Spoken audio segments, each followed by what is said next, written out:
निम्नलिखित में से कौन सा एक क्षेत्रीय सहयोग संगठन सदस्य देशों की संख्या के संदर्भ में सबसे बड़ा है? ओपेक, सार्क, आसियान या फिर यूरोपीय संघ?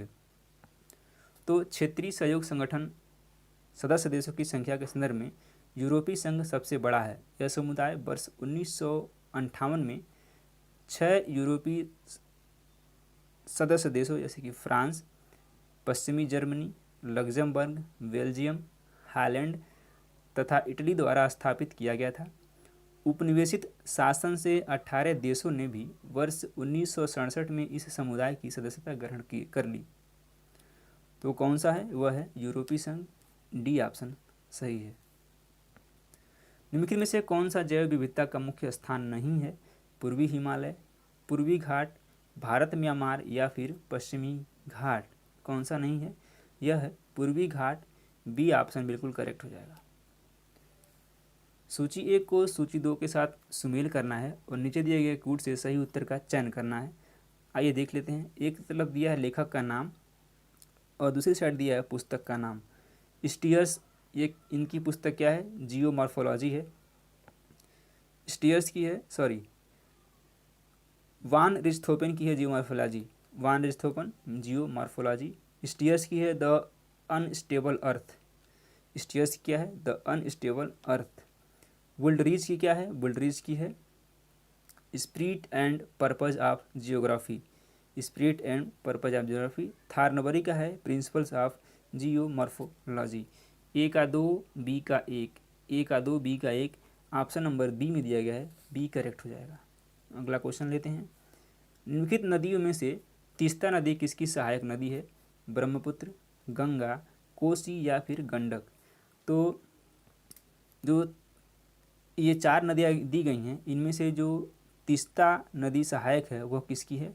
यह है ब्रह्मपुत्र की, यानी कि तीस्ता नदी जो है ब्रह्मपुत्र की सहायक नदी है।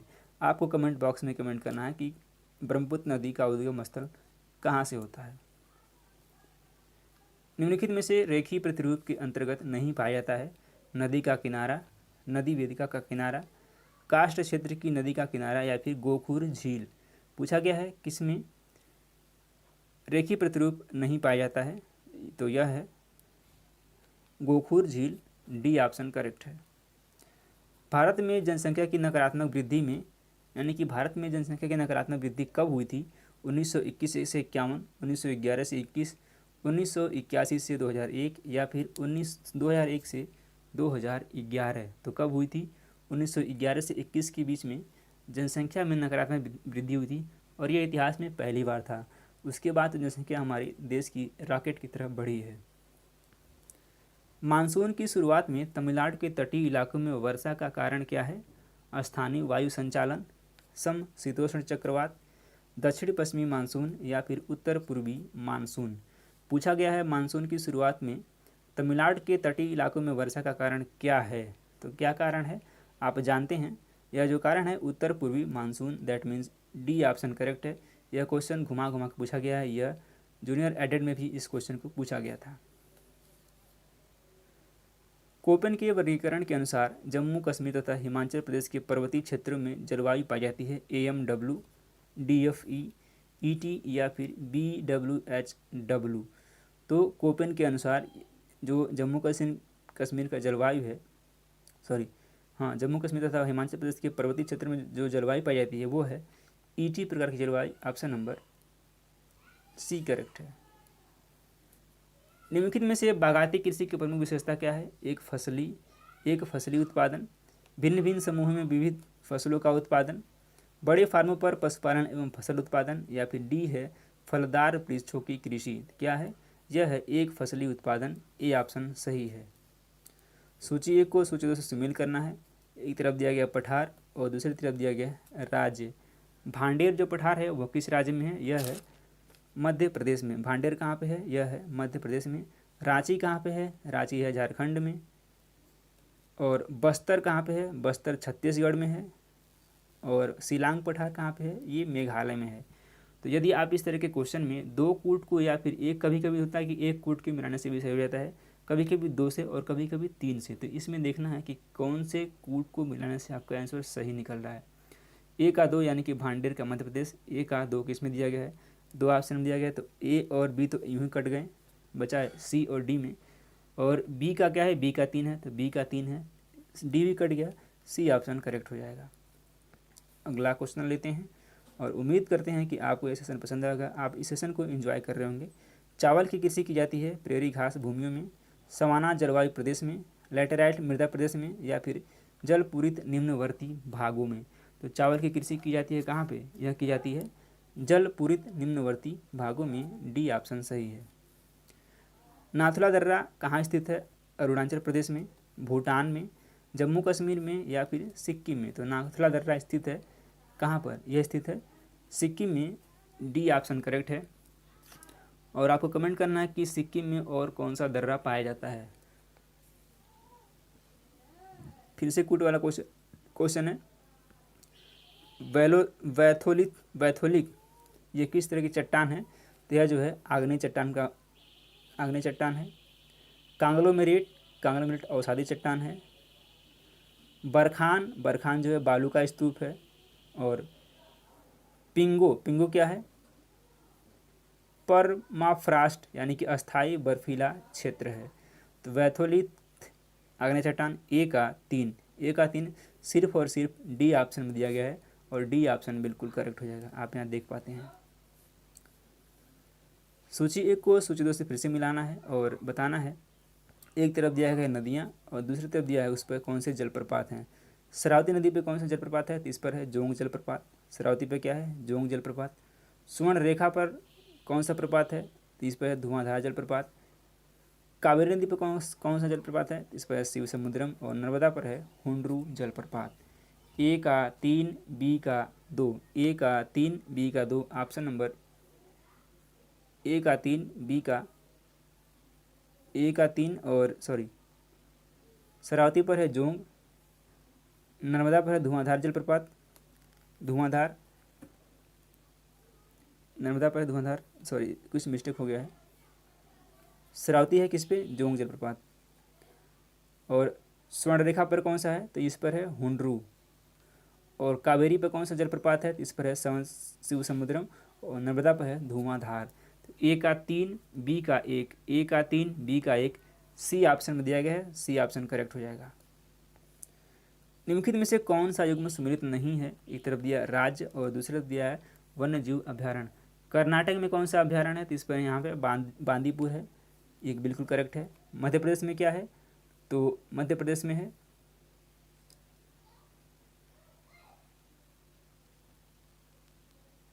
पाखल। कहाँ पे है, पाखल जो है तेलंगाना में है। तो ये तेलंगाना में है, तो कौन सा हो जाएगा, बी वाला ऑप्शन गलत हो जाएगा, क्योंकि ये तेलंगाना में स्थित है, मध्य प्रदेश में नहीं है। और हिमाचल प्रदेश में क्या है, हिमाचल प्रदेश में सिकरी देवी, ये भी करेक्ट है। दक्षिग्राम जम्मू कश्मीर में, तो कौन सा है, बी ऑप्शन हमारा करेक्ट हो जाएगा। भारत की वर्ष 2011 की जनगणना के अनुसार देश में सबसे कम लिंग अनुपात किस राज्य में है, अंडमान और निकोबार द्वीप समूह, हरियाणा, नागालैंड, या फिर अरुणाचल प्रदेश। तो किस प्रदेश में सबसे कम लिंगानुपात है, यह आपसे पूछा गया है, और यह कहाँ पे है, हरियाणा में है, बी ऑप्शन करेक्ट हो जाएगा। अमेरिका में मार्केट माला किसके लिए प्रसिद्ध है, यूरेनियम के लिए, तांबा के लिए, स्वर्ण के लिए, या फिर लौह अयस्क के लिए। तो अमेरिका में मार्केट माला जो प्रसिद्ध है वो प्रसिद्ध है लौह अयस्क के लिए, that means D option correct है। निम्नलिखित में से कौन औद्योगिक प्रदेश के सीमांकन का सर्वाधिक तार्किक आधार है, कारखानों की संख्या, प्रयुक्त ऊर्जा की मात्रा, कुल औद्योगिक उत्पादन, या फिर डी उत्पादन प्रक्रिया जन्य मूल्य वृद्धि। कौन सा है, यह है उत्पादन प्रक्रिया जन्य मूल्य वृद्धि, that means D will be right. निम्नलिखित में से थानथ्वेट के कौन से जलवायु प्रकार का फैलाव गंगा के मैदान में पाया जाता है, BBW, CAW, CBW, या फिर DAW। कौन सा है, यह है CBW, सी ऑप्शन करेक्ट है। चलिए, आई होप आपको यह सेशन पसंद आएगा। सेशन यदि आपको पसंद आए तो वीडियो को एक लाइक करें और चैनल को सब्सक्राइब जरूर करें। शाम को 6 बजे इतिहास की प्रैक्टिस सेट आएगी और 8 बजे आएगी भूगोल का मॉडल पेपर, तो आप उसको भी ज़रूर वॉच करें। धन्यवाद।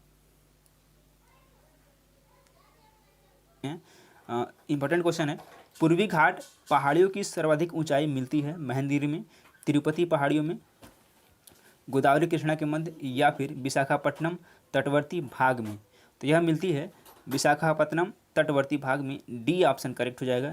आइए कुछ इसका डिस्क्रिप्शन देखते हैं। पूर्वी घाट पहाड़ियों की जो सर्वाधिक ऊंचाई होती है वो कहाँ पे है? विशाखापट्टनम तटवर्ती भाग में मिलती है। इसकी ऊंचाई लगभग 1680 मीटर के आसपास होती है, 1680 मीटर है। और दूसरी जो ऊंची चोटी महेंद्रगिरी मिलती है, इसकी ऊंचाई कितनी है? इसकी ऊंचाई है 1501 मीटर। ये तो है सबसे ऊंची पूर्वी घाट की। और दूसरी है महेंद्रगिरी जिसकी ऊंचाई है 1501 किलोमीटर। आपसे एक क्वेश्चन पूछ सकता है कि पूर्वी घाट पहाड़ियों की दूसरी सर्वाधिक ऊंची चोटी कौन सी है? तो ये कौन सी है? महेंद्रगिरी है। और पहली कौन सी है? विशाखापट्टनम के तटवर्ती भाग में स्थित है। क्लियर है? जो महेंद्रगिरी जो है उड़ीसा के गंजाम जिले में स्थित है। महेंद्रगिरी कहाँ पे है? उड़ीसा के गंजाम जिले में स्थित है। चलिए, आई होप आप इस क्वेश्चन से सेटिस्फाई होंगे और क्लियरली आपको ये क्लियर हो गया। बढ़ते हैं आज के अपने अगले क्वेश्चन की तरफ। निम्नलिखित में से कौन सी मिट्टी स्वयं को घास पात से ढकने वाली मिट्टी के रूप में जानी जाती है? धूसर मिट्टी, लाल मिट्टी, भूरी मिट्टी या फिर काली मिट्टी? तो जो आप सोच रहे हैं ऑप्शन नंबर डी काली मिट्टी, दैट्स राइट आंसर। यानी कि इसका जो आंसर होगा वो काली मिट्टी ही होगा। और काली मिट्टी को ही बोलते हैं घास पात से ढकने वाली मिट्टी। और इसका एक और नाम है, इसी मिट्टी को रेगुर मिट्टी भी कहा जाता है। यह मृदा जो है अंतर्राष्ट्रीय स्तर पर चरनोजम, यानी कि यदि काली मिट्टी की बात करें हम, ये काली मिट्टी इसका आंसर है। ये जो काली मिट्टी है यह अंतर्राष्ट्रीय स्तर पर चरनोजम मृदाओं से समानता रखती है। और इस मृदा का जो विस्तार है आपको बता दें हम कि महाराष्ट्र, गुजरात, मैं लिख दे रहा हूँ महाराष्ट्र, एमएच मतलब महाराष्ट्र, जीजे मतलब गुजरात, पश्चिमी मध्य प्रदेश यानी कि वेस्टर्न एमपी ये क्षेत्र आ जाता है, वेस्टर्न एमपी आ जाएगा, राजस्थान आ जाएगा, मैं आरजे लिख दे रहा हूँ राजस्थान, और दक्षिण के भाग यानी कि आंध्र प्रदेश, तमिलनाडु, कर्नाटक क्षेत्रों में इसका विस्तार पाया जाता है। और इसका नाम जो करेक्ट आंसर है option number D will be correct answer. चलिए बढ़ते हैं आज के अपने अगले क्वेश्चन की तरफ। भारत में प्राचीनतम चट्टानें कहाँ पाई जाती हैं? शिवालिक श्रृंखला में, अरावली श्रृंखला में, धारवाड़ क्षेत्र में या फिर विंध्य श्रृंखला में? यह कहाँ पाई जाती हैं? यह पाई जाती हैं अरावली श्रृंखला में। That means B option correct हो जाएगा, बी ऑप्शन करेक्ट हो जाएगा। और ये जो है अरावली जो श्रृंखला है यह भारत की प्राचीनतम, यानी कि इसमें क्या है, भारत की प्राचीनतम चट्टानें पाई जाती हैं। जबकि जो शिवालिक श्रृंखला है, शिवालिक श्रृंखला जो है यह क्या है, ये हिमालय की सबसे नवीनतम श्रृंखला है। कभी आपसे पूछ ले कि हिमालय की जो सबसे नवीनतम श्रृंखला है वो क्या है, वो है शिवालिक श्रृंखला। ठीक है। और अरावली की पहाड़ियाँ दक्षिण पश्चिम में गुजरात से लेकर, यानी कि दक्षिण पश्चिम कहाँ पे पड़ेगा आपका, ये पड़ेगा आपको, ये भारत है अपना, मैं शार्ट में थोड़ा बता रहा हूँ, ये भारत है। ठीक है, समझने के लिए बना रहा हूँ। दक्षिण पश्चिम कौन सा आएगा, ये दक्षिण पश्चिम, ये दक्षिण आएगा, ये पश्चिम। ये दक्षिण पश्चिम में कहाँ के हैं, यह जो है गुजरात से लेकर के, आप क्या है, गुजरात है, गुजरात से लेकर कहाँ तक है, पूर्वी दिल्ली तक लगभग 800 किलोमीटर की लंबाई तक फैली हुई है। यानी कि पूर्वी दिल्ली तक लगभग कितनी, 800 किलोमीटर की लंबाई में विस्तारित हैं। इसका जो करेक्ट आंसर हो जाएगा वह क्या हो जाएगा, बी ऑप्शन, यानी कि अरावली श्रृंखला। चलिए अगले क्वेश्चन पे आते हैं। मैकाल पहाड़ियाँ वस्तुतः हैं भ्रंशोत पर्वत, अवशिष्ट पहाड़ियाँ, वलित पर्वत या फिर उत्थित पठार के कगार? यह क्या है, यह है भ्रंशोत पर्वत। That means A option correct हो जाएगा। चलिए बढ़ते हैं आज के अपने अगले क्वेश्चन की तरफ। काफ़ी इंपॉर्टेंट क्वेश्चन है। गारो खासी जयंतिया पहाड़ियाँ कहाँ फैली हुई हैं? मिजोरम, असम, अरुणाचल प्रदेश या फिर मेघालय में? तो गारो खासी जयंतियाँ कहाँ पे फैली हुई हैं? ये जो फैली हुई हैं यह फैली हैं आपके मेघालय पठार के पश्चिम सिरे पर गारो खासी की पहाड़ियाँ तथा पूर्वी सिरे पर खासी जयंतियाँ, मिकी तथा रंगमा की पहाड़ियाँ फैली हुई हैं। और जो मेघालय का पठार का प्रायद्वीपीय भारत का बहिर्वर्ती भाग है वह समतल भूमि है जो भ्रंशन के कारण भारतीय प्रायद्वीप में मालदा गैप द्वारा अलग हो गया है। इसका जो आंसर करेक्ट हो जाएगा वो हो जाएगा मेघालय, ऑप्शन नंबर डी बिल्कुल करेक्ट हो जाएगा। चलिए बढ़ते हैं अगले क्वेश्चन की तरफ। और यह क्वेश्चन काफ़ी इंपॉर्टेंट है क्योंकि यह क्वेश्चन आपको साइंस में भी देखने को मिलता है, एनवायरनमेंट में देखने को मिलता है और ये आपको भूगोल में देखने को मिल रहा है। ये बेसिकली एक एनवायरनमेंट का एक सेगमेंट है जिसमें आपसे एक विषय पूछा जा रहा है और दूसरी तरफ वह किस तत्व से रिलेटेड होगा। आपने बहुत बार पढ़ा होगा, लूसेंट में यदि आपने पढ़ा हुआ है तो आप पूरी तरह इसको, मैं श्योर कह रहा हूँ कि आप इसको जानते होंगे और 95% लोग इसका आंसर करेक्ट करेंगे। चलिए, एपीकल्चर। एपीकल्चर याद रखिए, आप मधु हैं, यानी कि आप, एपी मधु मतलब मधुमक्खी पालन, एपीकल्चर मधुमक्खी पालन। ओलेरिकल्चर, ओ ले लो रे, जो सब्जी वाला आता है क्या बोलता है, ओ ले लो रे, यानी कि आलू ले लो रे। आलू क्या है, एक बेसिकली सब्जी है, ठीक है। तो ये क्या हो जाएगा, रसोई शाक, ये आ जाएगा रसोई शाक में। और पोमोलॉजी, पोमोलॉजी क्या है, ये फलों का अध्ययन है। और विटिकल्चर, अंगूर की लता या फिर अंगूर की खेती। तो ए का 4, बी का 3, ए का 4, बी का 3, ए का 4, यानी कि ए का 4, ए का 4 किस में दिया है, सी ऑप्शन में दिया गया है और सी ऑप्शन ही एक मैच कर रहा है जिसमें हमारा आंसर करेक्ट हो जाएगा। चलिए,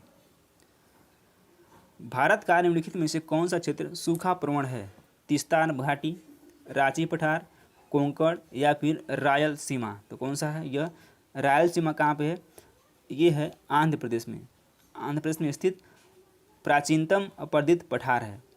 डी ऑप्शन बिल्कुल करेक्ट है। भारत के निम्नलिखित राज्यों में से किसमें गन्ने का प्रति एकड़ उत्पादन अधिकतम है, महाराष्ट्र, कर्नाटक, तमिलनाडु या फिर उत्तर प्रदेश। काफ़ी अच्छा क्वेश्चन है, यह रिलेट कर रहा है आपके करंट के क्वेश्चन से। तो चतुर्थ अग्रिम अनुमान के वर्ष 2018-19 के आंकड़ों के अनुसार तमिलनाडु में गन्ने का प्रति एकड़ उत्पादन अधिकतम है। इसके उत्पादन में प्रमुख स्थान उत्तर प्रदेश का है, यानी कि पूछा गया है इसमें, ध्यान रखिएगा, बहुत से लोग इसमें उत्तर प्रदेश लगाएंगे जो कि गलत आंसर है। इसका जो सही आंसर है तमिलनाडु में पूछा गया है। आप क्वेश्चन में ध्यान देंगे कि प्रति एकड़ उत्पादन पूछा है, न कि उत्पादन पूछा है। जब इसके उत्पादन में पूछेगा तो यूपी नंबर 1 पे आएगा, लेकिन प्रति एकड़ उत्पादन में तमिलनाडु नंबर 1 पे है। इसके बाद तमिलनाडु के बाद कर्नाटक सेकेंड पे आता है और फिर उसके बाद आता है यूपी 3rd नंबर पे आता है प्रति एकड़ उत्पादन में, लेकिन उत्पादन में आता है तो उत्तर प्रदेश आएगा। क्वेश्चन लेते हैं, विषुवत रेखा से ध्रुव की ओर बहने वाली भूमंडलीय पवनों का सही क्रम क्या है। पूछा गया विषुवत रेखा से ध्रुव की ओर।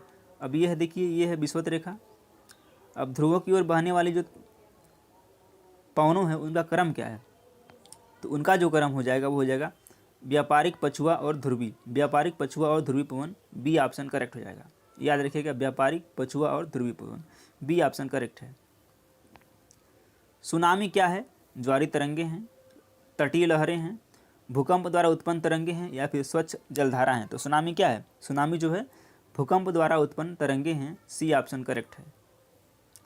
सौर कलंक है, सौर कलंक क्या है, सूर्य की सतह के काले धब्बे, सूर्य के समीप लाल धब्बे, सूर्य के समीप काले धब्बे या फिर पृथ्वी पर काले धब्बे। तो जो सौर कलंक है वह है बेसिकली सूर्य की सतह के काले धब्बे, ए ऑप्शन सही है।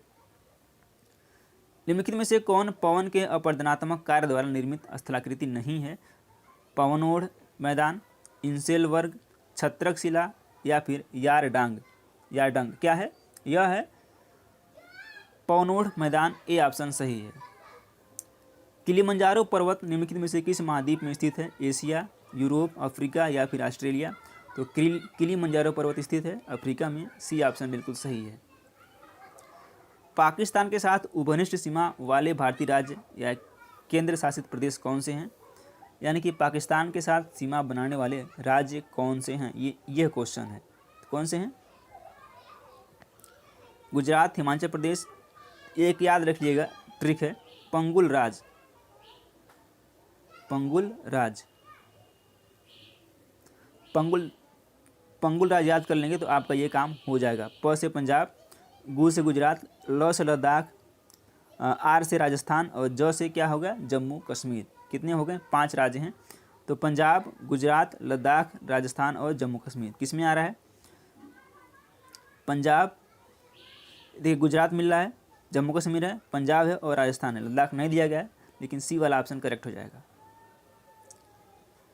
भूगोल सभी विज्ञान की जननी है, यह कथन किससे संबंधित है, प्रेस्टन ई जेम्स से, रिचर्ड हार्टसोन से, ई हटिंगटन से या फिर कार्ल रिटर से। भूगोल सभी विज्ञान की जननी है, यह स्टेटमेंट किससे रिलेटेड है, यह है रिचर्ड हार्टसोन से, बी ऑप्शन करेक्ट है। आपके टीजीटी और पीएचडी एग्जाम में स्टेटमेंट से रिलेटेड भी क्वेश्चन पूछे जाएंगे, तो यह क्वेश्चन इंपॉर्टेंट लगा के इसको चलिएगा। चलिए आगे बढ़ते हैं।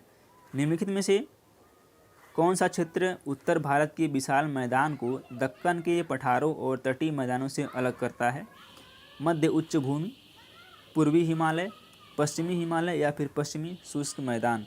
कौन सा है? यह है मध्य उच्च भूमि, ए ऑप्शन करेक्ट है। निम्नलिखित में से कौन सा ब्लॉक पर्वत का उदाहरण है? हिमालय, फ्यूजियामा, आल्प्स या फिर वासजेस? तो कौन सा ब्लॉक पर्वत का उदाहरण है? हिमालय, फ्यूजियामा, आल्प्स या फिर वासजेस?